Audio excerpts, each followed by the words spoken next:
Israel Palestine സംഘർഷം ആരംഭിച്ചിട്ട് ഒരു വർഷം പിന്നിട്ടിട്ടും പ്രശ്നപരിഹാരത്തിന് ശ്രമിക്കാതെ കൂടുതൽ പേരെ കൊന്നൊടുക്കുന്ന പ്രധാനമന്ത്രി ബെഞ്ചമിൻ നെതന്യാഹുവിൻ്റെ നടപടിക്കെതിരെ ഇസ്രായേലിൽ നിന്നുതന്നെ പ്രതിഷേധം ഉയരാൻ തുടങ്ങിയിട്ട് നാളുകളായി.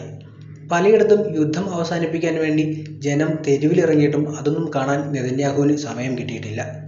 മുൻ പ്രതിരോധ മന്ത്രിയെ ഉൾപ്പെടെ പുറത്താക്കിയത് ഈ നിലപാടിൻ്റെ പേരിലാണ്. മാത്രമല്ല, ഇസ്രായേലിൻ്റെ യുദ്ധകാല മന്ത്രിസഭയിൽ നിന്നുവരെ നെതന്യാഹുവിന് കടുത്ത വിമർശനം ഏൽക്കേണ്ടി വരുന്നുണ്ട്. യുദ്ധമല്ല, സമാധാനമാണ് വേണ്ടതെന്ന് വിളിച്ചു പറയുന്ന ജനങ്ങൾ നെതന്യാഹുവിൻ്റെ നിലപാടിൻ്റെ പേരിൽ ഇസ്രായേൽ പൗരത്വം വരെ ഉപേക്ഷിക്കുകയാണെന്നാണ് പുതിയ വാർത്തകൾ. ഏറ്റവും ഒടുവിലായി ഇസ്രായേലി വംശജനായ എഴുത്തുകാരൻ അവി സ്റ്റെയിൻബെർഗ് തൻ്റെ ഇസ്രായേൽ പൗരത്വം ഔദ്യോഗികമായി ഉപേക്ഷിക്കുന്നതായി പ്രഖ്യാപിച്ചിരിക്കുകയാണ്.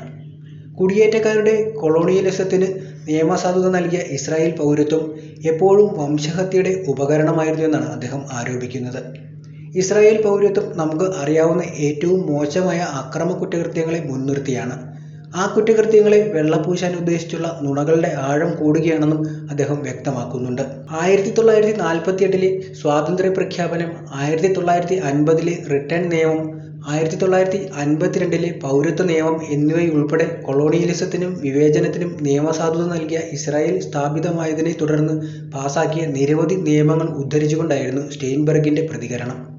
1948 നക്ബയിൽ ഇസ്രായേൽ സൈന്യം ഏകദേശം 80% പലസ്തീൻ ജനതയെ അവരുടെ മാതൃരാജ്യത്ത് നിന്ന് പുറത്താക്കിയപ്പോൾ അന്താരാഷ്ട്ര അംഗീകാരം നേടാൻ കുടിയേറ്റക്കാർ നടത്തിയ ശ്രമങ്ങളുടെ ഭാഗമാണ് ഈ നിയമങ്ങൾ. ഇവ വ്യാജമാണെന്നും സ്റ്റെയിൻബെർഗ് പറയുന്നുണ്ട്. ജെറുസലേമിൽ അമേരിക്കൻ മാതാപിതാക്കളുടെ മകനായി ജനിച്ച് തീവ്ര ഓർത്തഡോക്സ് പശ്ചാത്തലത്തിൽ വളർന്നയാളാണ് അവി സ്റ്റെയിൻബെർഗ്. 1993 അദ്ദേഹത്തിൻ്റെ കുടുംബം US തിരികെ പോവുകയായിരുന്നു. താൻ വളർന്ന മണ്ണ് പലസ്തീൻ കുടുംബത്തിൻ്റെ ഉടമസ്ഥതയിലുള്ളതാണെന്ന് സ്റ്റെയിൻബെർഗ് പിന്നീട് തിരിച്ചറിയുകയായിരുന്നു. ഈ വീട്ടിലുള്ളവരെ ജോർദാനിലേക്ക് ആക്രമണത്തിലൂടെ പുറത്താക്കുകയും അവരെ തിരിച്ചു വരുന്നതിൽ നിന്ന് വിലക്കുകയും ചെയ്തെന്നും അദ്ദേഹം ആരോപിക്കുന്നുണ്ട്. ജൂതന്മാരുടെ നേതൃത്വത്തിലുള്ള പലസ്തീൻ അനുകൂല സംഘടനകളിൽ ചേരുകയോ സ്ഥാപിക്കുകയോ ചെയ്യുന്ന ഇസ്രായേലിൻ്റെ നടപടികളെ വിമർശിക്കുന്ന ജൂത അമേരിക്കക്കാരുടെ എണ്ണം പോലും ഇപ്പോൾ വർദ്ധിച്ചു വരുന്ന സാഹചര്യമാണെന്നും സ്റ്റെയിൻബെർഗിൻ്റെ അഭിപ്രായത്തിൽ പറയുന്നുണ്ട്. പലസ്തീനികളെ പിന്തുണയ്ക്കുന്ന ജൂതന്മാരുടെ നേതൃത്വത്തിലുള്ള 2 ഗ്രൂപ്പുകളായ Jewish Voice for Peace, If Not Now എന്നിവയ്ക്കൊപ്പം ചിക്കാഗോയിൽ നടന്ന പലസ്തീൻ അനുകൂല പ്രതിഷേധത്തിൽ പങ്കെടുത്തതിന് ഇദ്ദേഹത്തെ നേരത്തെ അറസ്റ്റ് ചെയ്യുകയും ചെയ്തിട്ടുണ്ട്.